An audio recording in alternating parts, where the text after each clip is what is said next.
다 같이 성경을 들고 일어서시기 바랍니다. 봉독해 드릴 하나님의 말씀은 구약성경 다니엘서 12장 1절에서 3절 말씀을 제가 봉독해 드리겠습니다. 이것은 하나님의 말씀입니다. 그때에 내 민족을 호위하는 큰 군주 미가엘이 일어날 것이요 또 환란이 있으리니 이는 개국 이래로 그때까지 없던 환란일 것이며 그때에 내 백성 중 책에 기록된 모든 자가 구원을 받을 것이라. 땅의 태끌 가운데에서 자는 자 중에서 많은 사람이 깨어나 영생을 받는 자도 있겠고 수치를 당하여서 영원히 부끄러움을 당할 자도 있을 것이며 지혜 있는 자는 궁창의 빛과 같이 빛날 것이요 많은 사람을 옳은 대로 돌아오게 한 자는 별과 같이 영원토록 빛나리라. 아멘. 네, 앉으시기 바랍니다. 지난주에는 지금 이 7년 대환란이 도래했는가라는 제목의 말씀을 가지고 제가 지난주에는 설교를 했습니다.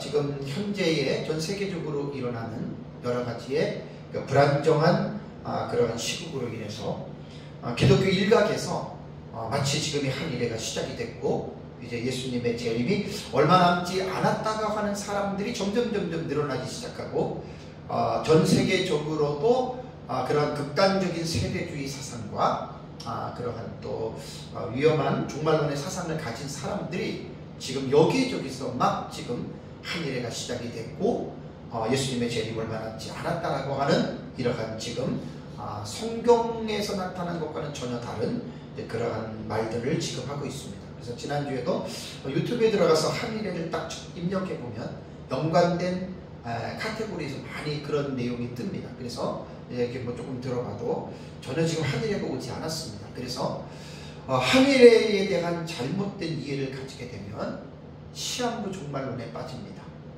그래서 한일회에 대한 이 부분은 우리가 정말 심사숙고하면서 한일회에 대한 부분을 올바르게 우리가 이해하고 있어야 된다라고 하는 것 지난주에 말씀을 드렸고요.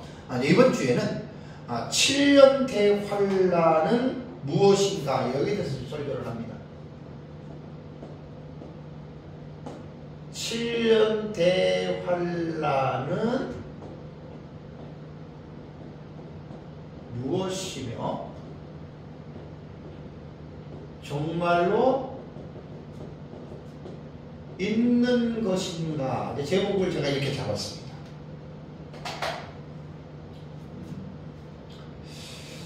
성도들 가운데에 기독교 종말론에 대해 잘 알지 못하는 사람들이라도 7년 대환란이라고 하는 말은 아마 많이 들었을 것입니다.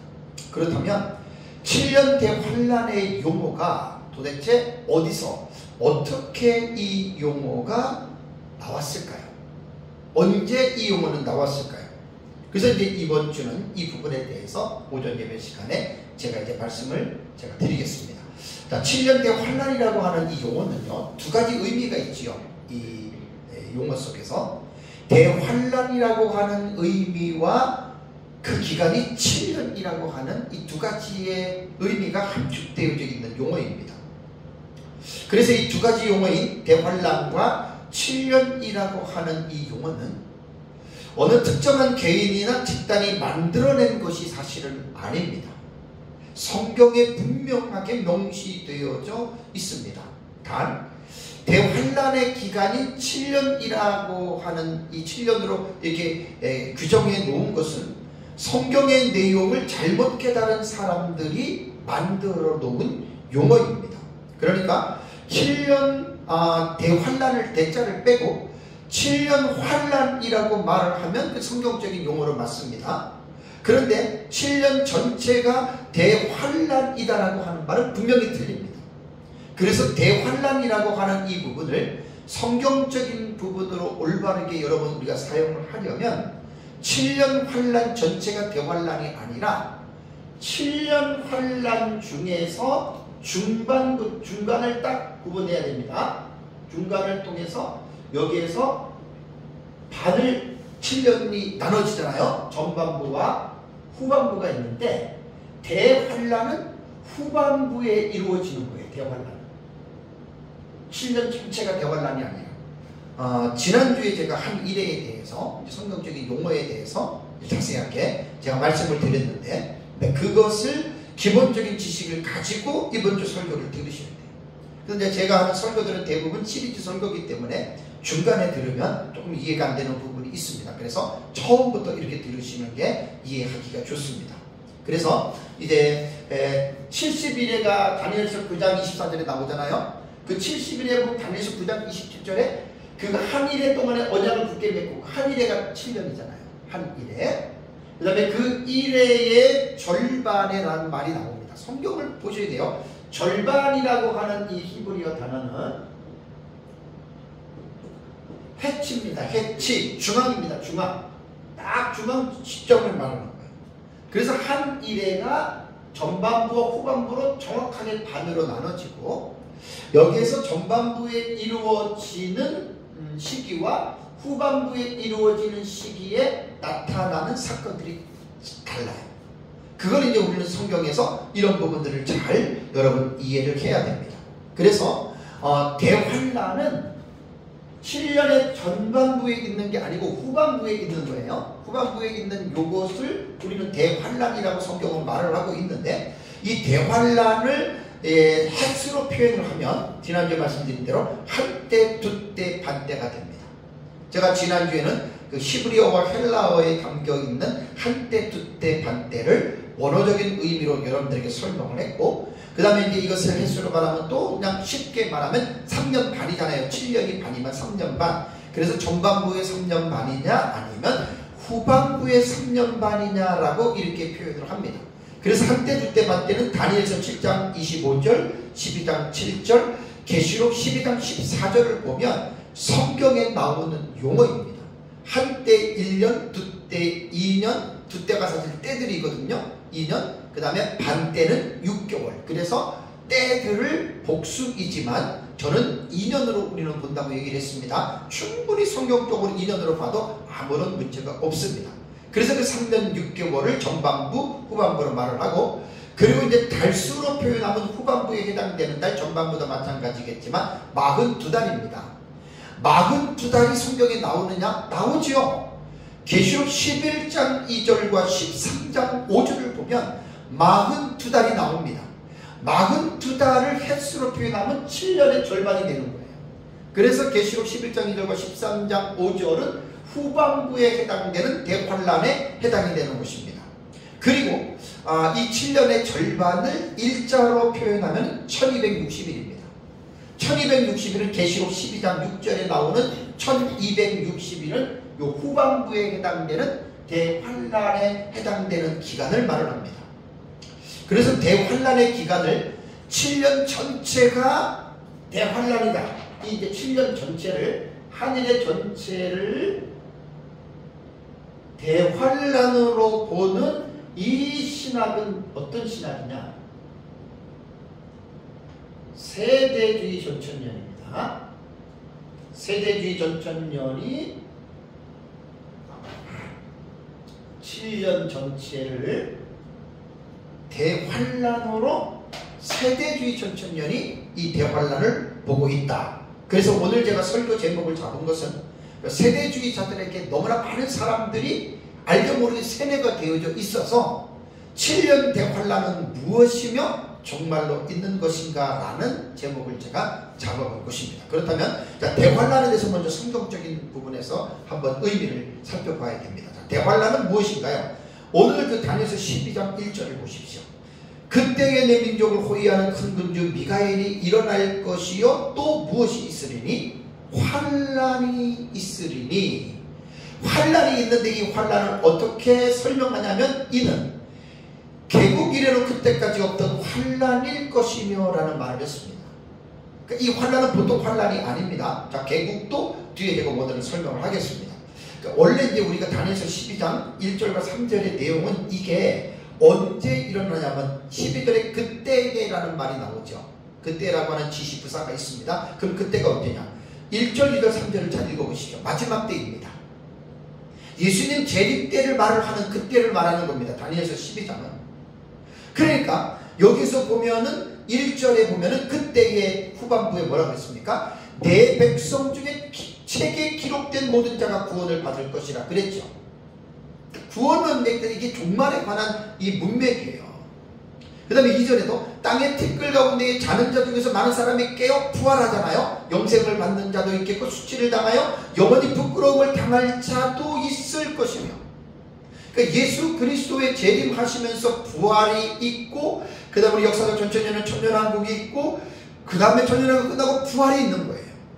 그러니까 여기서 부활은 예수님 재림할 때 부활도 말하는 것이고, 천년왕국 끝나고 부활도 지금 말을 하는 것이기 때문에, 어쨌든 다니엘서 12장 1절과 3절의 이 문맥의 내용은 바로 예수 그리스도의 재림, 종말에 나타나는 그 사건이다. 그래서 그때에 환란이 있으리라 라는 말입니다. 여기서 보면은 이제 환란에 대한 의미를 제가 말씀을 드리겠습니다. 여기서 명사 환란이라고 하는 이 말은 히브리어로는 차라라고 하는 단어입니다. 차라. 이 차라라고 하는 이 단어는 공경, 곤란, 궁핍, 고통, 고난 혹은 재난이라고도 이렇게 번역이 됩니다. 영어로 보면은 straight라고 하는 공경, 이 공경은 또 해역으로도 번역이 되더라고요. 어쨌든 straight는 공경으로 우리가 이 영어 성경에 대한 이 부분의 단어가 나오고요. 그 다음에 distress라고 하는 이 단어도 고통, 곤란, 고난을 의미합니다. 영어 성경에 이렇게 번역을 했습니다. 그러면 여기서 환란이라고 하는 말은 조금 전에 말씀드린 대로 내 백성 중 책에 기록된 모든 자가 구원받을 것이라. 1차적으로는 우리는 이스라엘 백성들의 마지막 때에 책들에 기록된 자, 이렇게 보는 것이 성경을 가장 올바르게 보는 것으로 우리는 볼 수가 있습니다. 자, 그렇다면 여기에서 환란의 성격이 어떤 성격이냐면 보통 환란이 아닙니다. 자, 1절에 뭐라 그랬죠? 개국 이래로라고 하는 말이 나오죠. 개국 이래로라고 하는 말이 뭐냐면 미헤이오트 그 다음에 고이라고 하는 단어입니다. 히브리 단어가. 여기에 보면 고이라고 하는 이 단어가 민족, 국가 혹은 국민을 말을 하거든요. 미헤이오트라고 하는 이 동사는 하야 동사입니다. 히브리의 하야 동사는 뭐냐? 뭐뭇이 일어나다 혹은 뭐뭇이 되다라고 하는 그런 뜻이거든요. 그러니까 이 개국 이래로라고 하는 말은 뭐냐면 나라 혹은 민족이 시작된 이래로입니다. 그러니까 민족이 시작된 이래로 이러한 환란이 없었다라고 말을 한다면, 이 세상을 살아가면서 일어났던 민족이 형성되기 시작할 때부터 지금까지 이 세상에 얼마나 많은 환란이 있었습니까? 그것과 비교가 안 된다는 거예요. 그 다음에 현대인의 성경에는 인류 역사상 최대의 환란이 있을 것이다. 한글 킹 제임스 성경에는 민족이 생긴 이래로 그때까지 결코 없었던 환란이다라고 말을 하고, 공동 번역에도 나라가 생긴 이래 일찍이 없었던 어려운 때가 올 것이라, 이렇게 우리말 성경 번역대로 하고 있습니다. 그러니까 넓은 의미로 볼 때 이 세상에 나라가 생긴 이래로 이 세상에서 있었던 환란과는 차원이 다르다는 거예요. 그것보다 더 강하다는 이야기입니다. 사실 인류 역사를 우리가 한번 생각해 본다면 노아시대의 홍수로 전 인류가 심판을 당했죠. 그리고 세상 역사를 보면은 말로 형용할 수 없을 정도로 수많은 환란들이 있었습니다.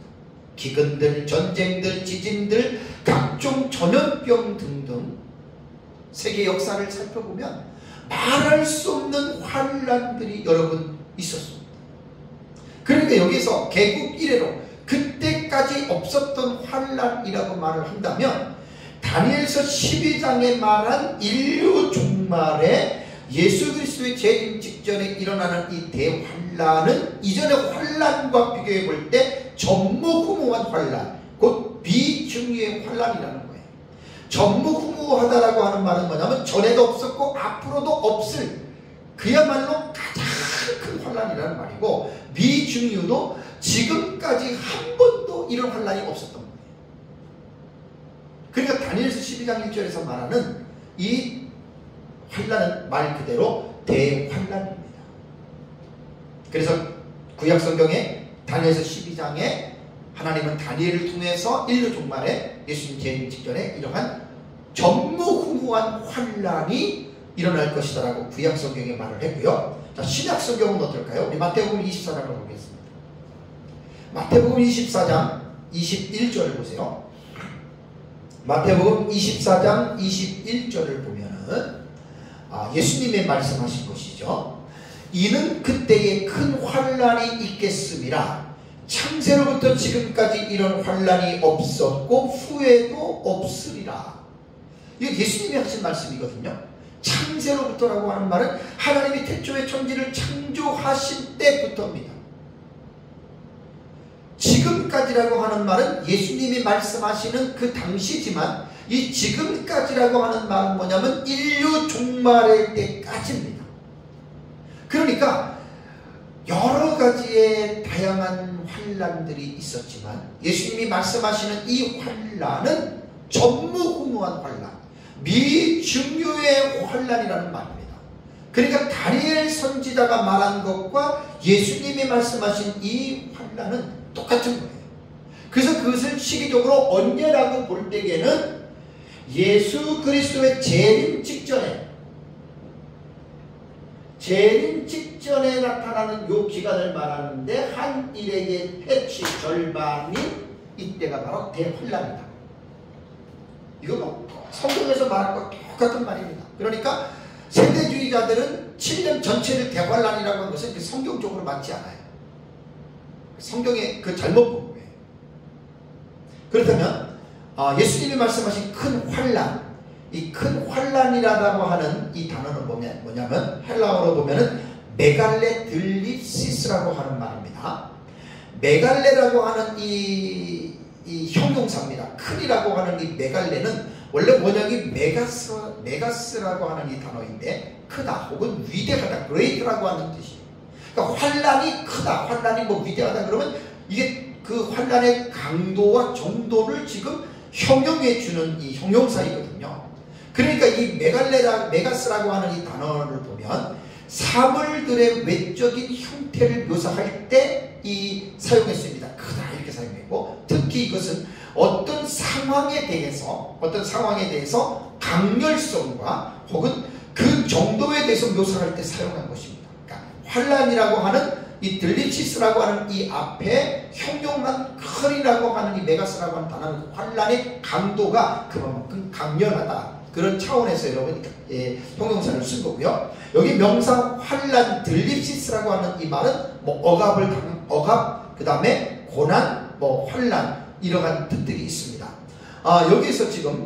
여기에서 말한 예수님의 교훈에서도 이 환란은 앞에 메가스라고 하는 크다 그랬잖아요. 그러면서 예수님이 이 큰 환란을 24장 21절에 설명하기를 창세로부터 지금까지 이런 환란이 없었고 후에도 없으리라. 미중유의 환란이에요. 그러니까 우리가 성경에서 지금 다니엘을 통해서 말씀하신 것과 예수님이 말씀하신 이 대환란은 무슨 일이 있어도 여러분들이 성도들은 잊지 말고 기억해야 됩니다. 그러면 언제입니까? 오늘 그 마태복음 24장 21절에 보면 그때에라는 말을 했잖아요. 그죠? 그때에 토테라고 하는 이 시간지시 부사입니다. 그때. 여기서 그때라고 하는 이 시간지시 부사는 과거나 미래의 어느 시점을 특정할 때 사용하는 표현법입니다. 과거든지 미래든지 그 시점을 특정할 때 사용하는 표현법이에요. 그래서 본절에서 사실 예수님이 말씀하신 이 교훈에는 마태복음 24장이 무슨 내용이죠? 말세훈입니다. 말세에 일어나는 그 사건들을 예수님께서 말씀하실 때 사용한 것이 마태복음 24장이거든요. 그러니까 본절에서 말하는 이 토테, 그때라고 하는 말은 미래의 어느 시점을 말하는 것입니다. 그래서 그 미래의 어느 시점에 창세로부터 지금까지 이런 환란이 없는 전무후무한 큰 환란이 일어나는데, 그때가 언제냐? 예수님 재림 직전이거든요. 다시 여러분 마태복음 24장 15절을 보십시오.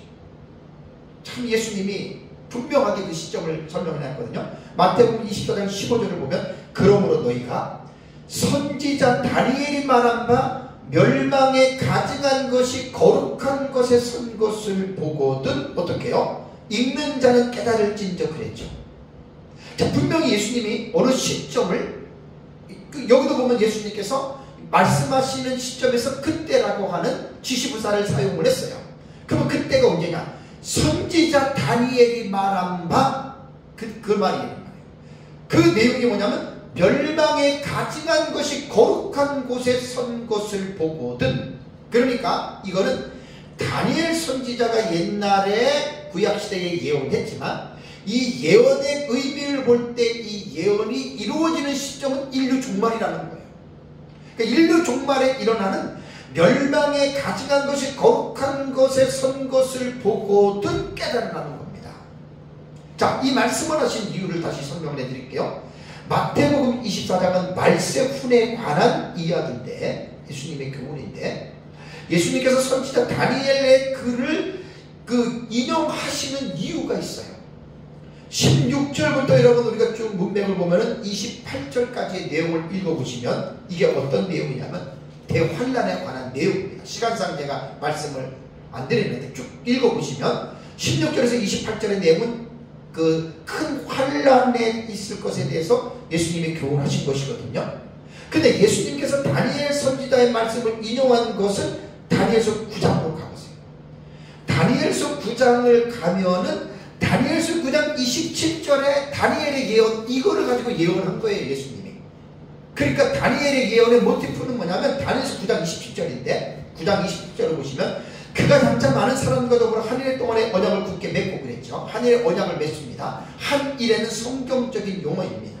샤브와 예가들, 하나의 주간들, 한 주간들이라는 말입니다. 그러니까 한 일에가 그 다니엘서 지난주에 다 설교했어요. 나오고 그 다음에 뭐라고 했습니까? 그가 그 일회의 언제요? 절반에 해칩니다. 중앙이라는 말입니다. 일회의 절반에 뭘 하지요? 그가라고 하는 3인칭 남성 단수는 인류 종말에 등장하는 적그리스도, 안티크라이스트입니다. 이 사람이 등장하는 거예요. 헬라어로는 안티크리스토스예요. 단수입니다. 그가 그 일의 절반에 제사와 예물을 금지할 것이며, 설명은 제가 생략하겠습니다. 그러니까 이스라엘의 예루살렘 성전에서 드려지는 제사를 이제 인류 종말에 이제 금지한다는 말이고, 그 다음에 그리고 또 뭐지요? 포악하여 가증한 것이 날개를 의지하여 설 것이며, 이 말입니다. 예수님이 지금 마태복음 24장의 15절에 멸망에 가증한 것이 거룩한 곳에 선 것을 보거든이라고 하는 예수님의 이 인용의 정확한 문구는 바로 다니엘서 9장 27절에 또 포악하여 가증한 것이 날개를 의지하여 설 것이다. 이것이 성전에 우상이 세워질 것이라고 하는 말입니다. 이 시점을 예수님께서 말씀을 하신 것입니다. 그래서 인류 종말에 이제 예루살렘 성전에 지금 앞으로 진행되어지는 과정인데, 이제 우리는 예루살렘 성전에 지금 유대인들은 제3성전을 세우려고 거의 다 준비했다 그랬잖아요. 이것은 이루어질 겁니다. 기독교가 도와줄 필요도 없고 기독교하고는 상관이 없는 구약의 유대교에서 하는 일들입니다. 그들은 무슨 일이 있어도 목숨 걸고라도 제3성전을 그들은 세울 것이고, 거기서 구약시대의 제사의 이 행위를 그들은 이제 재생할 겁니다. 그래서 재현하면 이제 그러다가 이제 이 마지막 때에 한 일의 때가 오면 한 일의 때의 중간에 이제 적그리스도가, 그것은 이제 제사와 예물을 이제 금지하고 그 다음에 이제 거기다가 우상을 이제 세운다라고 하는, 이것은 거의 뭐 전천년이나 세대주의나 보는 관점이 같기 때문에 이런 부분들은 우리가 분명하게 이런 부분들을 이해를 해야 됩니다. 그렇다면 종말에 예루살렘 성전에 적그리스도의 우상이 서게 된다라고 하는 말은 다니엘과 예수님만 말한 것이 아니라 사도 바울도 이 부분을 분명히 언급했습니다. 데살로니가 후서를 보십시오. 데살로니가 후서 2장 3절과 4절 보면 지금 되게 중요한 본문입니다. 데살로니가 후서 2장 3절 4절을 보시면, 누가 어떻게 하여도 너희가 미혹되지 말라. 먼저 배교하는 일이 있고 저 불법의 사람 곧 멸망의 아들이 나타나기 전에는 그날이 이르지 아니하리니 그랬죠. 데살로니가 교회 안에서는 예수님의 재림에 대한 일자 문제 때문에 그들이 교회 안이 상당히 종말론 문제로 혼란했습니다. 그래서 이제 예수님이 언제 온다 그래가지고 그 일도 안 하고 재림을 기다린다고 하는 그러한 이동 순회하는 사역자들이 있었어요. 그래서 바울이 그들을 엄히 책망한 것입니다. 일하기도 싫은 자는 먹지도 말아라. 예수님이 재림 언제 한다 그래가지고 너희들 일도 안 하고 재림만 기다린다. 그건 그리스도인으로서 잘못된 여러분 그 신앙입니다. 그래서 데살로니가후서 2장 3절에는 바울이 뭘 얘기를 했냐면 예수님의 재림은 아무도 알 수 없지만 예수님이 재림할 때 분명한 하나의 징조를 말을 했는데 저 불법에 그러니까 배교하는 일이 있고 그러니까 이제 기독교가 많은 사람들이 기독교를 떠나는 거예요. 되게 중요한 말입니다. 두 번째가 불법의 사람 곧 멸망의 아들이 나타나기 전에는 그날이 이르지 않아요. 여기서 말하는 그날은 뭐냐면 예수님의 재림의 날입니다. 그러니까 예수님의 재림 직전에 배도의 사건이 일어나고 그 다음에 불법의 사람 곧 멸망의 아들이 나타나는데 이 사람이 누구냐? 이게 바로 안티크라이스트예요. 안티크리스토스예요. 적그리스도예요. 그럼 이제 4절을 보십시오. 그는 이 사람이 저 불법의 사람 멸망의 아들이거든요. 적그리스도거든요. 그는 대적하는 자라. 하나님을 대적하는 신이라고 불리는 모든 것과 숭배함을 받는 것에 대항하여 그러니까 모든 종교 모든 신들을 맞선다는 거예요. 대항해서 어떻게 해요? 그 외에 자기를 높이고 되게 중요한 부분입니다. 그 다음에 뭐라고 그러죠? 자기를 높이고 하나님의 성전에 앉아 자기를 하나님이라 내세우느니라. 이 말을 도대체 어떻게 이해해야 되겠어요? 바울이 분명히 데살로니가후서 2장 3절 4절에서 10절까지 좀 문맥을 읽어보면 예수님의 재림에 관한 부분에 대해서 이야기를 한 것이고 재림 직전에 확실한 사실은 적그리스도가 나타나고 그가 하나님의 성전에 앉아 자기를 하나님이라고 내세운다.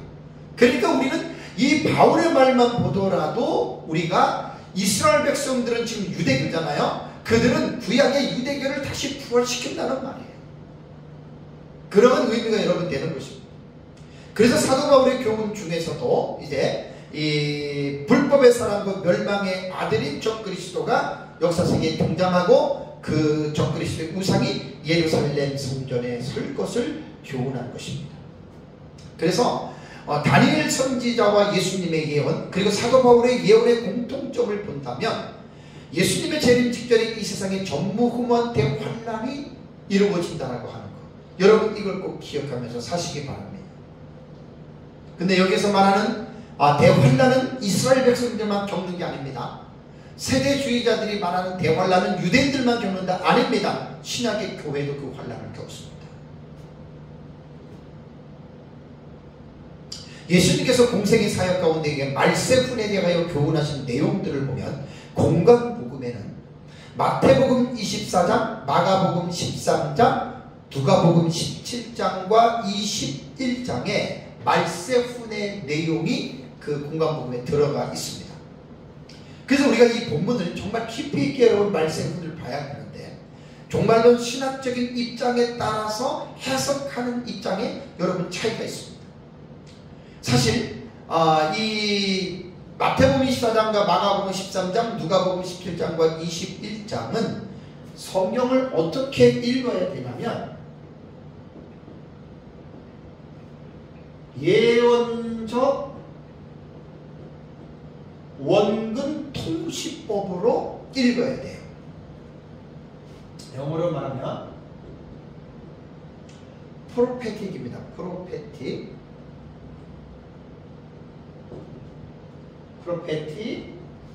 포르쇼팅입니다.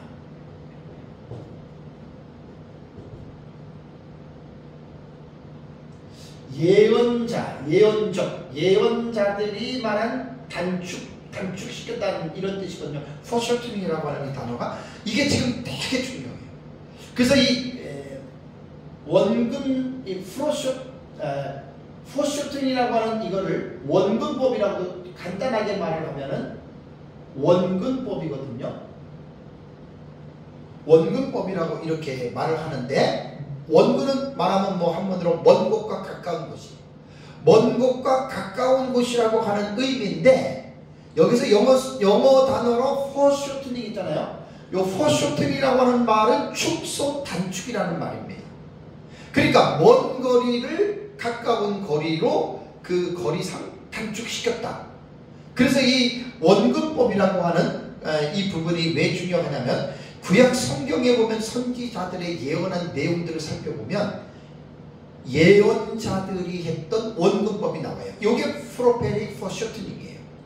예언적 원근 통시법이라고 하는 말이 뭐냐면 이제 선지자들이 이스라엘 백성들의 멸망을 얘기를 하잖아요. 그러면 이제 북왕조는 722년에 남유다는 586년에 멸망하는데 멸망하기 직전에 선지자들이 너희는 멸망한다라고 얘기를 합니다. 그것은 가까운 시기예요. 이제 얼마 안 있으면 너희는 망한다. 근데 그것만 말하는 것이 아니라 그 문맥을 여러분 찾아보면 몇 군데 나오는데 인류 종말에 예수 그리스도의 종말로 인해서 이 세상이 멸망한다. 그 사건을 똑같은 동일한 주제예요. 그 주제를 가지고 이야기를 하는데 우리로 말하면 정확하게 말하면 너희가 이제 50년 후에 너희는 망한다. 그리고 이제 신약시대 수천 년의 기간이 지난 다음에 예수님이 재림하면 세상도 망한다. 이렇게 우리는 이 문장 속에서 그 간격에 대한 부분을 설명을 했잖아요. 근데 구약 성경에 나타난 선지자들의 예언을 보면 중간의 기간에 대한 설명이 없어요. 그냥 너희도 망하고 이 세상도 망한다. 이렇게 말하는 겁니다. 그러니까 이 원근법은 뭐냐면 근접거리와 먼 거리에 대한 분명히 시간적인 갭이 있잖아요. 간격이 있는데 그것을 설명을 안 해주고 말하는 거예요. 자, 예를 들어서 어떤 사람이 있습니다. 사람이 뭘 보고 있는데 뭘 보냐면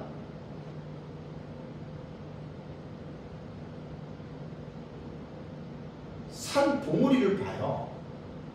근데 인간의 시야의 한계에 의해서 보이는 어떤 그 사물의 다음 밑에는 못 보잖아요. 그 다음 밑에는. 그러니까 이 사물보다 더 높은 부분만 보이는 거예요.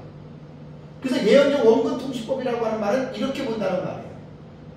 봉우리만 보는 거예요, 봉우리만. 그런데 실제적으로 우리가 이 봉우리와 저 봉우리가 보는데 시야 보기에는 가깝게 보이죠. 근데 실제적으로 그 거리를 따지고 보면 거리는 되게 멀어요.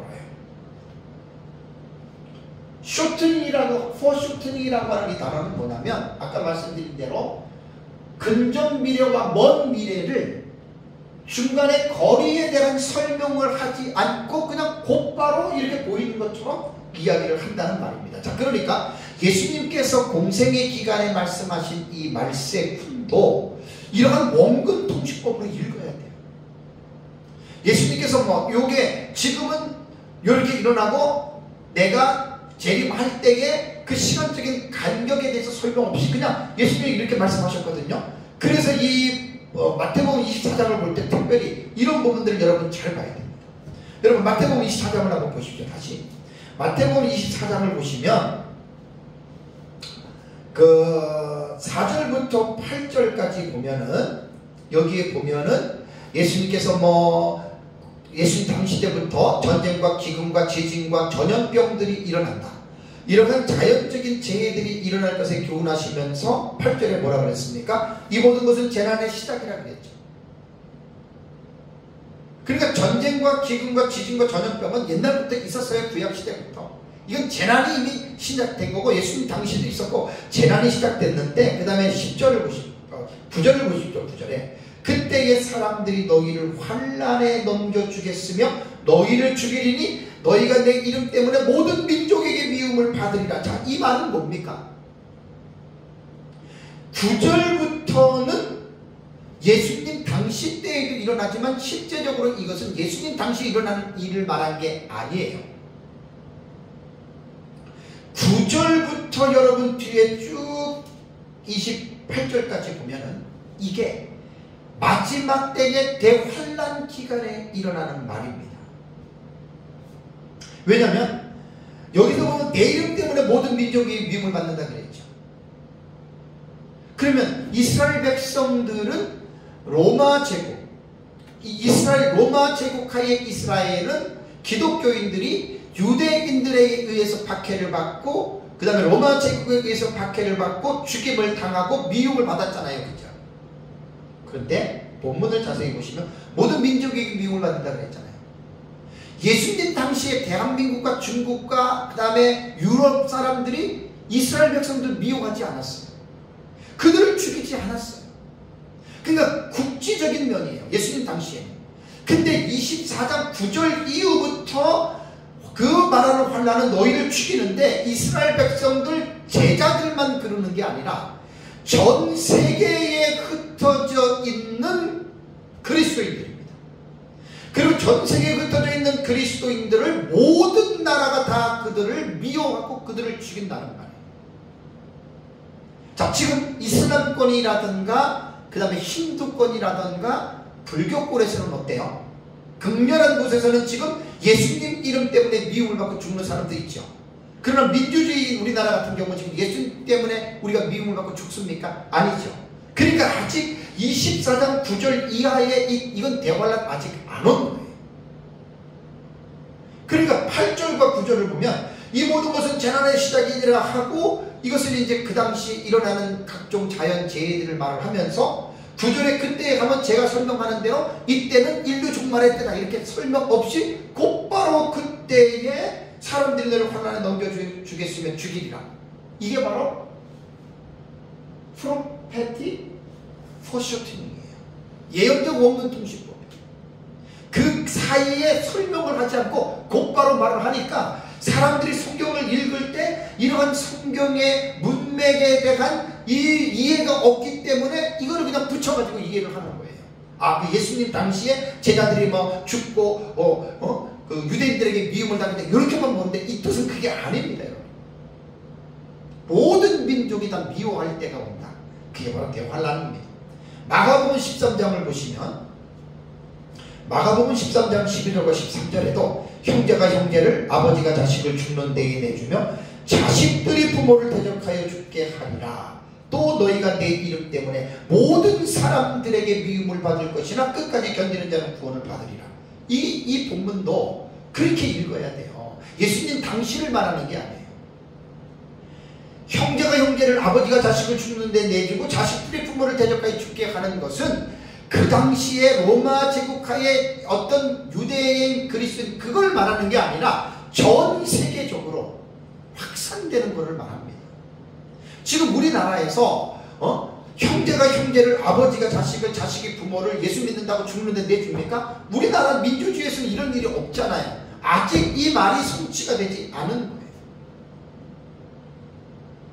누가복음 21장 16절과 17절도 보시면 심지어 부모와 형제와 친척과 것이 너희를 넘겨주어 너희 중에 며칠 죽이게 하겠고 또 너희가 내 이름으로 말미암아 모든 사람에게 미움을 받을 것입니다. 이 말씀도 예수님 당시를 말한 게 아니라고요.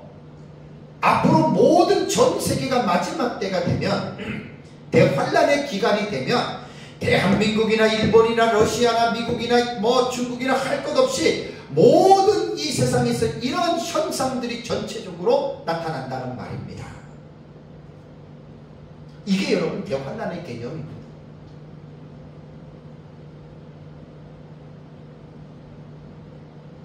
국지적으로 나타나는 걸 말하는 게 아니라 전 세계적으로 여러분 일어나는 거예요. 그래서 이 환란을 다니엘이나 예수님이 하신 말씀에 뭐라 그랬죠? 전무후무한 환란인 거예요.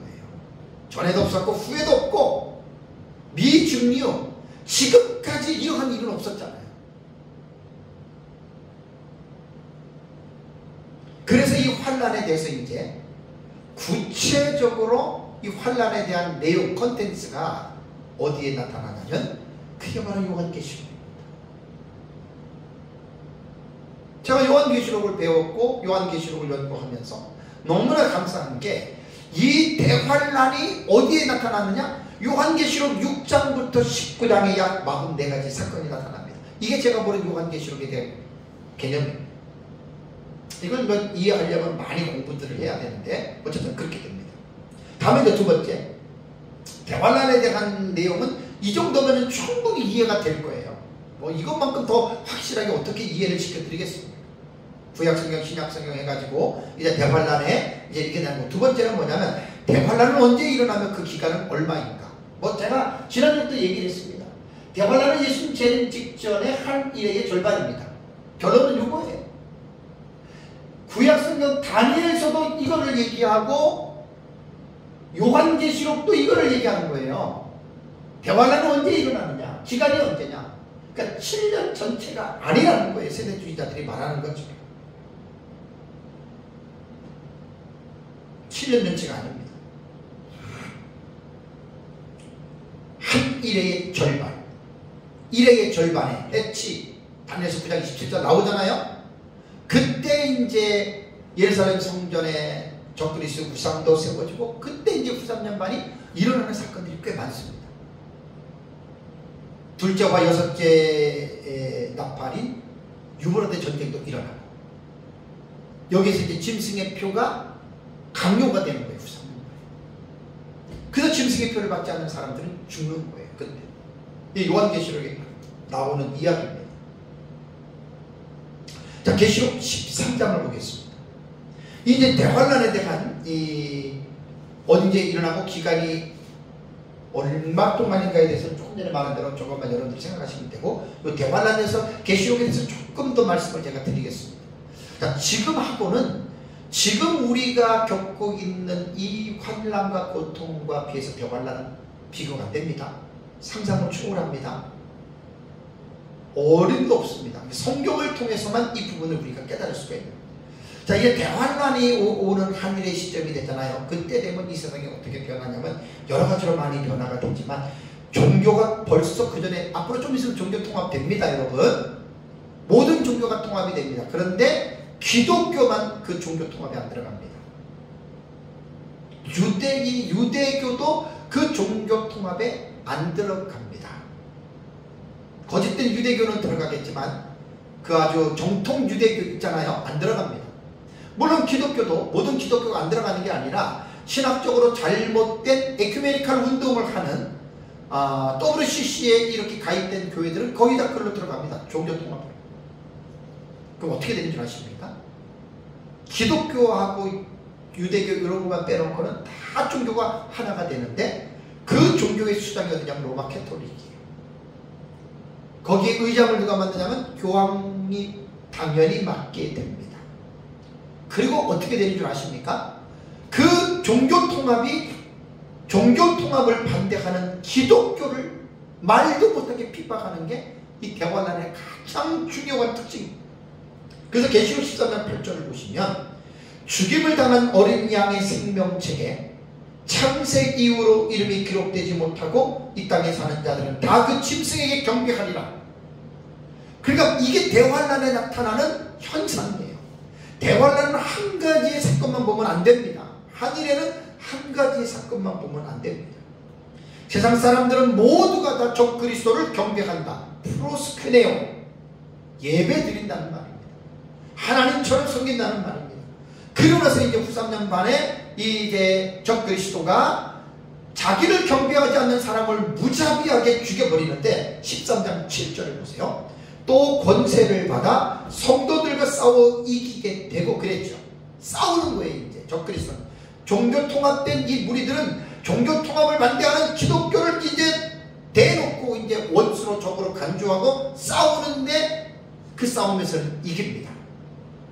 다음에 10절을 볼까요? 13장 10절. 사로잡힐 자는 사로잡혀갈 것이요 칼에 죽을 자는 마땅히 칼에 죽을 것이니. 이 성도들이 죽는 거예요.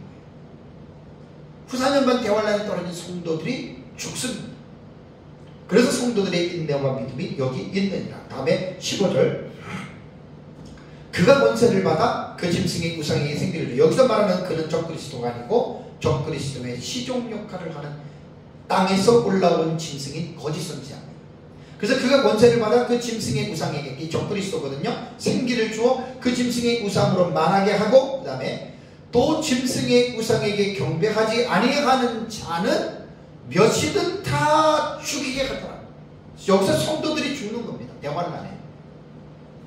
그 다음에 17장을 가보세요. 17장 6절을 보시면, 또 내가 보매 이 여자가, 여기서는 계시록 17장은 포론의 음녀입니다. 음녀. 종교 통합의 수장을 말합니다. 지금으로 말하면 천주교의 교황을 말합니다. 교황이 일사불란하게 모든 명령을 내리면 그 밑에 있는 음녀들 뭐라고 얘기죠? 또 내가 보면 이 여자가 어떻게 해요? 성도들의 피와 예수의 증인들의 피에 취한지라. 그래서 인류 대환란 기간의 93년 만에 많은 성도들이 죽는, 그러니까 정신 차리고 예수를 믿어야 됩니다. 그러니까 정신을 차리고 예수 믿는 사람들은 이 대환란에 빠지지 않습니다. 다음 주에 제가 설교하겠지만 대환란 가운데 하나님이 믿음 안에서 깨어있는 성도들을 하나님이 예비초로 보호초로 하나님이 보내십니다. 참 계시록에서 기가 막힌 부분. 이 부분에 대해서 이제 다음 주에 제가 좀 이 부분을 여러분들에게 잘 또 말씀을 드리겠습니다. 그렇다면 이제 마지막으로 제 말씀을 좀 살펴볼 내용은 뭐냐면, 이제 이 기간이 이제 7년 전체가 아니고 이제 후 3년만, 그러니까 이렇게 말하면 됩니다. 7년 환란은 있습니다. 그러니까 다니엘서 9장 27절에 그가 한 일해 동안에 언약을 굳게 맺고 한 일에 7년의 언약이 시작되면서 환란이 그때부터 시작이 된 거예요. 근데 전산년반은 그렇게 큰 대환란 그런 건 없습니다. 가면 갈수록 환란이 점진적으로 증폭이 됩니다. 근데 후 3년반 들어가기 전에는 엄청난 핍박이 있는데, 그것이 이제 첫째와 황충하가 전 3년반 5개월 전에 나타나는 게 황충하거든요. 그게 이제 그리스도인들을 하나님이 시련하는 하나님께서 시험이라고 볼 수가 있는데요.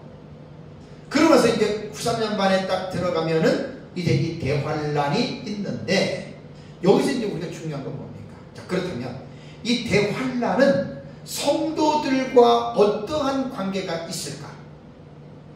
세 가지가 있습니다. 첫 번째는 대환란하고 성도는 전혀 상관이 없다. 두 번째는 성도들도 대환란을 겪는다. 다음에 세 번째는 이 두 가지의 서로 혼합한 주장이 있습니다. 성도들 가운데 어떤 사람은 대환란에서 보호를 받고 어떤 사람은 대환란을 받는다. 저는 세 번째 견해를 취합니다. 그리고 첫 번째로 성도는 대환란과 전혀 관계가 없다라고 주장하는 이 견해는 세대주의 종말론의 견해입니다. 오후에 제가 설교하는 내용이 7년 대환란 전에 지상의 교회는 휴거되는가, 이 세대주의에서 주장하는 내용을 반박하기 위해서 제가 오후 예배 설교 제목을 잡았거든요. 그러니까 7년 환란 전에 지상의 교회가 공중으로 휴거된다. 이 말은 뭐냐면 성도들은 대환란을 받지 않는다. 이게 세대주의 견해입니다. 성경적이지 않습니다. 다음에 두 번째, 성도들도 대환란에 빠져서 대환란을 겪는다. 이거는 역사적 전천년이나 무천년이나 똑같이 주장합니다. 다만 우리 역사적 전천년 입장에서 대환란의 기간을 우리는 한일의 7년을 인정하지만 무천년은 그 기간을 인정하지 않습니다. 상징의 기간으로 인정합니다. 그러나 공통 분모는 뭐냐면 예수님 재림 직전에 대환란이 있다고 하는 거 무천년도 믿고, 기간만 우리처럼 딱 한일의 7년을 설정하지 않았을 뿐이지 그러니까 기간이 있습니다. 엄청난 환란으로 무천년도 알고 있습니다. 그러면서 무천년은 뭐라고 얘기하냐면 성도들은 환란을 겪는다. 맞습니다. 우리 역사적 전천년도 이렇게 이야기를 합니다. 이 부분에는 우리가 이제 함께 이렇게 교집합이 해당되는 부분이 있는데, 제가 이제 보는 세 번째 견해는 뭐냐면 성도들 가운데 일부는 대환란에 떨어지고 일부는 떨어지지 않는다. 이게 요한계시록에 나타나는 내용입니다. 근데 이 내용들을 많은 사람들이 읽어도 보지 못하고 읽어도 발견하지 못하는 것이 우리는 너무나 안타까워요. 그래서 제가 종말론을 가르치면서 이렇게 생각해보면 결코 쉽게 배울 수 없습니다. 종말론 좀 더 깊이 있게 배우시고 많은 시간이 투자가 돼야 계시록을 많이 올바르게 알 수 있다라고 하는 말입니다. 두 번째에 이제 두 가지 제가 말씀을 드리겠습니다. 첫 번째는 뭐냐면 이 한일의 절반의 후반부에 나타나는 이 후 3년반의 대환란을 겪지 않는 성도들은 과연 어떠한 성도들일까? 여기저는 제가 다음 주에도 자세하게 하지만 지금은 개론적인 차원에서 말씀을 드리는데, 계시록 12장을 볼까요? 자, 계시록 12장 6절을 보십시오. 계시록 12장 6절을 보면 그 여자가 광야로 도망하매 그 여자는 교회입니다. 마리아가 아닙니다. 무천년 마리아가 헤롯 옷 입은 여자는 마리아가 아닙니다. 두중인들이고 그 여자는 교회입니다. 여자가 낳은 아들이 두중인이고 헤롯 옷 입은 여자는 마지막 때에 성령이 임재하는 올바른 교회입니다. 그러니까 그 교회가 광야로 도망했다. 피고라고 하는 이 동사를 도망했다라고 하는 번역을 잘못했습니다. 피신했다라고 번역하든가 사라졌다라고 이 피고는 번역을 해도 맞습니다. 그러니까 이게 제가 볼 때는 요한계시록을 번역한 학자가, 성경 번역자가 이 문맥의 의미를 모르고 단어를 도망으로 선택한 거예요. 물론 피고라고 하는 동사가 도망한다라고 하는 동사로 쓰여지지만 다 그렇게만 쓰여진 게 아니라 피신하다 사라지다라도 이 피고가 사용이 되어진 거거든요. 그러니까 제가 만약에 번역을 한다면 그 여자가 교회가 광야로 피신함에 광야로 사라짐에 이렇게 해야 됩니다. 근데 그 피신에서 어떻게 되죠? 거기서 광야로 피신한 곳에서 어떻게 해요? 1260일 동안 그를 양육하기 위하여, 교회를 양육하기 위하여 하나님께서 예비하신 곳이 있더라. 이게 예비처입니다. 하나님께서 예비하신.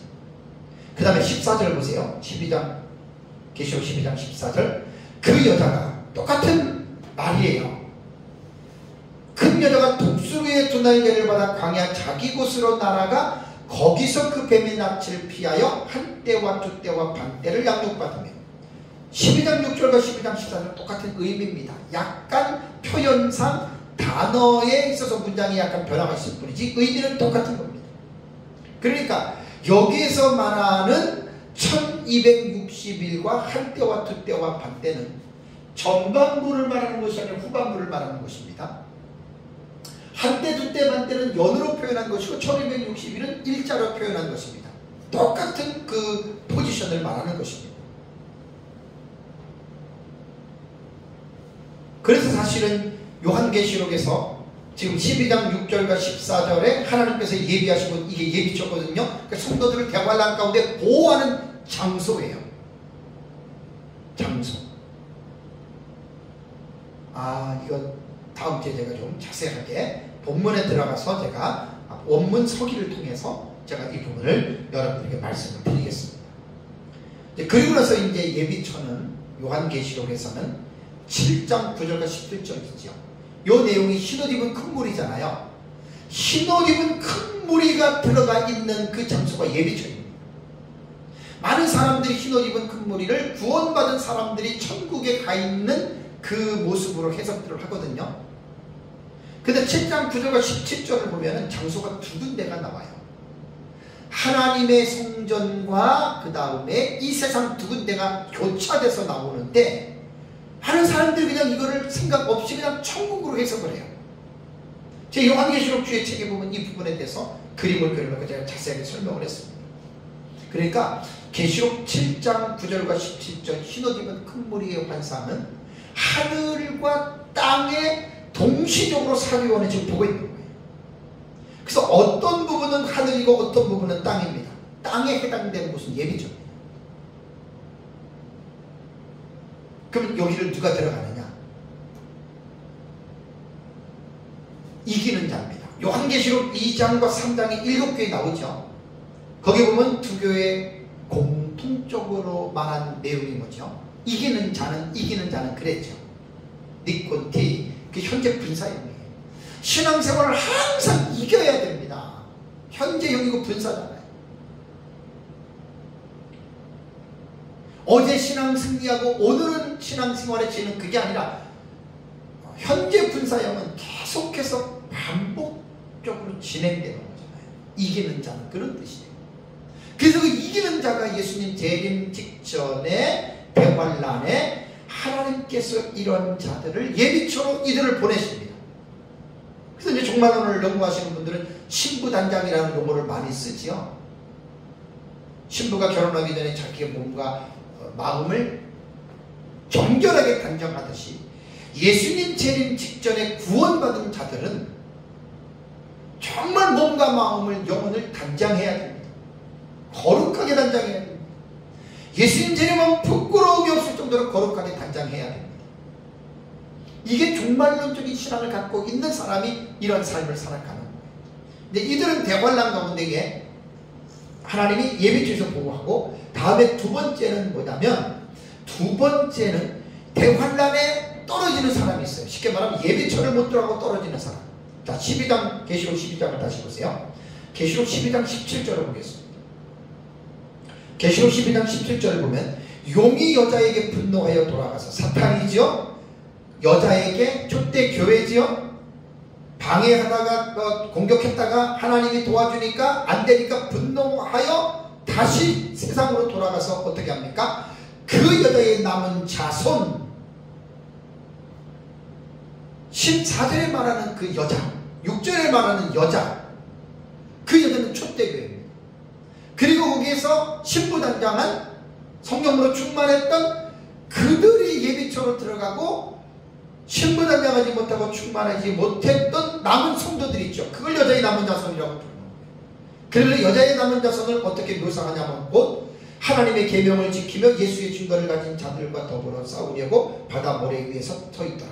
이미 여기에서 여자의 남은 자손들은 예비처를 들어가지 못하고 대관란에 떨어졌거든요. 떨어지는 순간에 이들이 회개해요. 그러기 전에 정신 바짝 차리고 내가 이제 믿음을 지켜야 되겠다, 이러한 무리들이라는 말입니다. 그러한 자들에게 용이 분노해서 그들에게 돌아가서 이제 후 3년 만에 이 부분에서 이제 공격하는 거예요. 많은 사람이 죽습니다. 여러분, 요한계시록을 제가 연구를 하면서 발견한 것 중에 놀라운 부분이 뭐냐면 하나님께서는 성도들을 향한 간절한 기대가 있어요. 여기서 오해하지 말아야 될 것은 예수님 재림 직전에 친부단장하지 못하고 거룩한 삶을 살지 못해서 예비처를 못 들어갔다고 해서 그 사람 지옥 가는 게 아닙니다. 천국과 지옥에 대한 기준은 예수를 믿느냐 믿지 않느냐에 달린 것이지 신앙생활 제대로 하지 못해서 대환란에 떨어졌다고 지옥 가는 개념은 아닙니다. 그렇게 해석하면 큰일 납니다. 그러나 구원은 받았어도 대환란에 떨어지고 그들이 짐승의 표를 맞지 않으려다가 죽잖아요. 그러다가 죽었다고 지옥 가는 게 아니에요. 죽는 순간 영원 천국 갑니다. 그래서 하나님의 간절한 기대는 뭐냐면 다음 주에 예비처에 대한 부분을 제가 설교를 할 텐데 마지막 때에 살아가는 성도들은 항상 이기는 신앙생활을 하는 거예요. 성령으로 충만한 삶을 살아가라는 거예요. 죄와 싸워서 이기라는 거예요. 세상의 세속화의 물결에 빠져들어가지 말라는 거예요. 여러분, 죄를 짓고 세상에 빠져있다가 예수님 재림은 어떻게 보려고 그래요? 부끄러워서.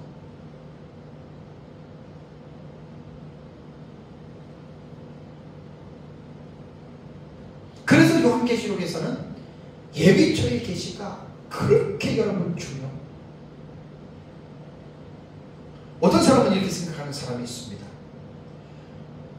왜 하나님의 교회가 성도가 대환란에 떨어져서 그렇게 죽어야 하는가? 하나님이 살아계시면 어떻게 성도들이 이렇게 비참하게 죽을 수 있는 것인가? 하나님의 손이 짧아졌는가? 아니면 하나님의 능력이 부족하여 하나님이 성도들을 대환란에 떨어지게 하시는가라는 생각하는 사람이 있는데 그것은 큰 오해입니다. 왜 그러냐면 여러분, 구원은 우리가 인간의 행위와 인간의 노력과는 전혀 상관없이 100% 하나님의 은혜로 구원을 받았어요. 그럼 구원받은 사람이 이 세상에 살아가는 데에 있어서 선과 악을 선택하는 것은 가만히 있는다고 하나님께서 우리를 선한 길로 가라고 말하는 게 아닙니다.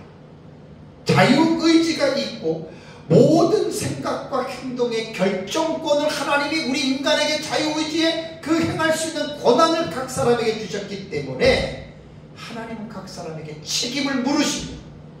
그러니까 하나님이 아담과 하와를 창조할 때도 그렇고 범죄한 우리 인간도 그렇고 하나님은 인간에게 책임을 물으신다는 거예요. 책임적인 존재로 하나님께서 우리 인간을 만드셨기 때문에 구원하고는 상관이 없는 대환란에 내가 예비처를 들어가느냐 아니면 내가 대환란에 떨어지느냐는, 그래서 계시록 2, 3장의 7교회 이기는 자는 이렇게 되고 이렇게 되고 이렇게 되고 7개 설명을 한 거예요. 그럼 반대 개념이 있잖아요. 진자는 어떻게 되느냐. 그러니까 대환란에 떨어져서 고통을 당한 마지막 때 사역자들은 요한계시록을 잘 읽어야 됩니다. 그리고 성도들에게 잘 가르쳐야 됩니다.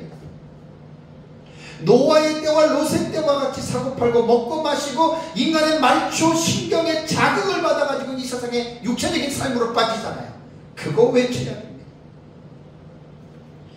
내 백성아 그들 가운데 있지 말고 빠져나오라라고 계시록 18장 그 4절을 보십시오. 계시록 18장 4절을 보면 또 내가 들으니 하늘로부터 다른 음성이 나서 이르되 내 백성아 거기서 나와 그의 죄에 참여하지 말고 그가 받을 재앙들을 받지 말라.